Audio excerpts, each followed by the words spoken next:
देवी अहिल्याबाई होलकर अंतर्राष्ट्रीय विमानतल पर यात्रियों की सुविधा के लिए डीजी यात्रा सेवा का आज से औपचारिक उद्घाटन किया।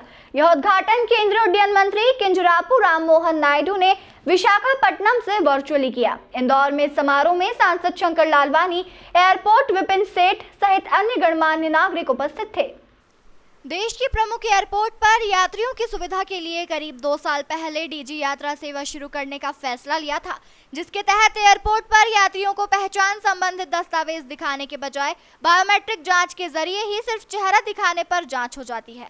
आज उड्डयन मंत्री ने विशाखापट्टनम एयरपोर्ट सहित देश के कुल 9 एयरपोर्ट पर इस सेवा की शुरुआत की। इंदौर में हुए समारोह में टर्मिनल में बड़ी स्क्रीन लगाकर मंत्री ने वर्चुअली सेवा का शुभारंभ किया। इस अवसर पर यात्रियों को इस सेवा की जानकारी दी गई और सेवा का इस्तेमाल करने वालों को उपहार भी दिए गए। इस सुविधा के शुभारंभ पर सांसद शंकर लालवानी ने कहा कि देश के प्रमुख एयरपोर्ट में शुमार इंदौर का देवी अहिल्या एयरपोर्ट पर डीजी सेवा का शुभारंभ किया गया है, जिससे यात्रियों को दस्तावेज साथ रखने और गुम होने की सुविधा से निजात मिलेगी।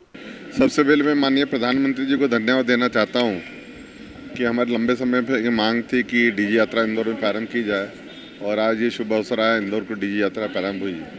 ये सुविधा मिलने से अब जो पैसेंजरों की समय की बचत होगी। जो एक लाइन क्यू लगती थी, जब एयरपोर्ट पर नंबर ऑफ फ्लाइट ज़्यादा होती थी तो लंबी लाइन लगती थी, इसके माध्यम से यात्री जल्दी जा सकते हैं। ऐप डाउनलोड कर वो घर से नो फिजिकल भी की ज़रूरत नहीं पड़ेगी, न दिखाने की ज़रूरत पड़ेगी बोर्डिंग कार्ड। तो एक ऐसी सुविधा है कि जो यात्रियों को समय की बचत होगी, यात्रियों के लिए भी, और एयरपोर्ट को जो सिक्योरिटी है उनको भी एक सुविधा रहेगी।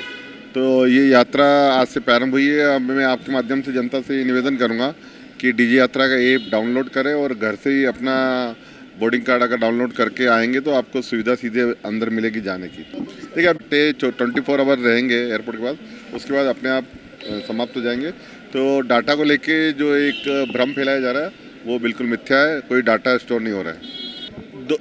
नहीं, 2 बातें थे। वो इकोनॉमिक ऑर्डर के सड़क बन गई थी, आईडीए ने बनाई। 2 बातें इसमें, जो हमारे सामने वाली ज़मीन जो सरकार ने दी है उसमें एक विषय था कि जो हमारी मेट्रो की कनेक्टिविटी थी, जो एयरपोर्ट को लेके मेट्रो की कनेक्टिविटी थी, वो अभी कुछ दिन पहले ही एयरपोर्ट अथॉरिटी और मेट्रो वालों ने कर दिया है। क्योंकि अंडरग्राउंड मेट्रो जो आ रही है यहाँ पर, उसका एग्जिस्ट कहाँ होगा उसको लेके फाइनल डेस्टिनेशन आ गया है, पहली बात।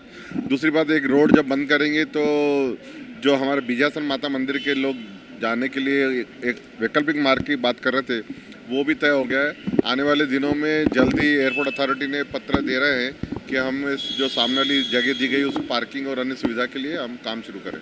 ओल्ड टर्मिनल में केंद्र सरकार ने 5 करोड़ रुपए दिए हैं और जो हमारे एटीआर हैं, जो अभी ज़्यादा एटीआर यहाँ से चल रहे हैं, नाइट पार्किंग भी यहाँ हो रही है, वो और इंटरनेशनल फ़्लाइट ओल्ड टर्मिनल से चलेगी आने वाले समय में, ताकि ये जो हमारा टर्मिनल है, इस टर्मिनल की जो कैपेसिटी है वो बढ़ जाएगी। हम क्योंकि एटीआर और बाकी जो अंतर्राष्ट्रीय फ़्लाइट है वहाँ से जाएगी तो और सुविधा होगी।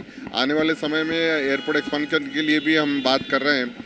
नया एटीसी बन के लगभग तैयार हो गया, उसके इक्विपमेंट आने वाले इसी माह आ जाएंगे इक्विपमेंट।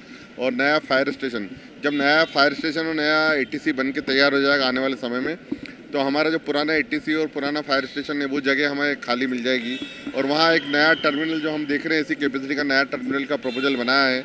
आने वाले 25 सालों के ध्यान में रखते हुए नया टर्मिनल भी अगर बनता है तो हमारे इस एयरपोर्ट को एक्सपांशन में जो हमारी ज़मीन की आवश्यकता है, जो 143 एकड़ ज़मीन 2 फेज़ में की बात की गई, 89 एकड़ पहले फेज़ में और 46 दूसरे फेज़ में, अगर ये ज़मीन मिलती है तो मुझे लगता है कि हम आने वाले 20 से 25 सालों में इस एयरपोर्ट को केयर कर सकते हैं।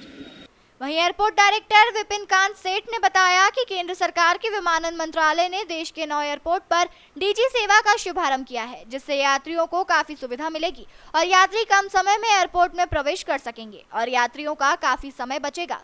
देखिए, आज का दिन इंदौर एयरपोर्ट के लिए बहुत ही ऐतिहासिक दिन है, जब माननीय सिविल एविएशन मिनिस्टर जी के द्वारा यहाँ पर एक इनॉग्रेशन किया गया, जिसमें हमारे माननीय सांसद साहब भी यहाँ थे, शंकर लालवानी साहब। और ये काफ़ी टाइम से इस प्रोजेक्ट को फॉलोअप किया जा रहा था और आज फाइनली इसको ग्रीन सिग्नल दे दिया गया है ट्रायल बेस के बाद। और इससे जैसा कि बताया गया कि जो 15 सेकेंड से 1 मिनट तक का टाइम लगता था एंट्री गेट पर, वो 5 सेकंड तक रिड्यूस हो जाएगा। तो जो टाइम है पैसेंजर्स को पहुंचने के लिए बोर्डिंग गेट तक, वो काफ़ी रिड्यूस हो गया। और सीमलेस और हैसल फ्री, यानी आपको कोई अपने क्रेडेंशियल साथ में कैरी नहीं करने। आप एक बार डीजी यात्रा पे अपने को रजिस्टर कीजिए और जो अब टोटल 24 एयरपोर्ट्स हो गए हैं, आपकी यात्रा बहुत ही सुखद होगी और सीमलेस होगी। इसके साथ साथ जो प्राइवेसी का इशू किया जा रहा है, बताया जा रहा है, वो बिल्कुल इसमें सेफ़ है और कोई भी डाटा पब्लिक में शेयर नहीं होता है, आपके मोबाइल ऐप पर ही रहता है और उसके बाद 24 घंटे के अंदर डिलीट भी हो जाता है। बहरहाल इस सुविधा से अब यात्रियों को दस्तावेज साथ रखने और गुम होने की सुविधा से निजात मिलेगी। इंदौर से राजीव टाइम्स की रिपोर्ट।